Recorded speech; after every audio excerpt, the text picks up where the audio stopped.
వాక్యము మన హృదయంలో మండాలి, ప్రజ్వలించాలి, ప్రకాశించాలి.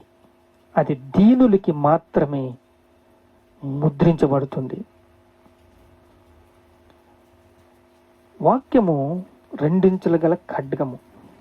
అది మూలుగులను కీళ్లను విభజిస్తుంది.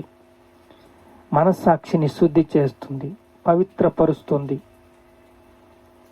ప్రార్థన పైకి ఎక్కాలి. పైకి ఎక్కి అంటే మీలో సమాధానము రావాలి, శాంతి పరిపాలన చేయాలి, క్రీస్తు యొక్క అడుగు జాడల్లో నడవాలి, గొర్రెపిల్ల స్వభావం కలిగి జీవించాలి, గురి ఉండాలి. ముఖ్యంగా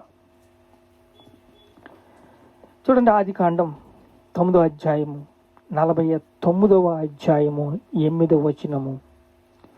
యూదా, నీ సహోదరులు నిన్ను స్తుతించెదరు. ఏంటండి యూదాకి? నీ సహోదరులు నిన్ను స్తుతించెదరు. యేసుక్రీస్తు యూదా వంశంలో పుడతాడు. యూదా గోత్రపు సింహము. ఆయన జన్మించాడు. మనమందరం ఆయన్ని స్తుతిస్తున్నాము, ఆరాధిస్తున్నాం.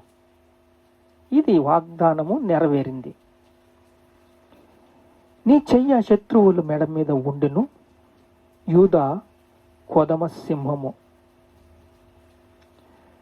వాక్యము రెండంతల ప్రజ్వలిస్తుంది.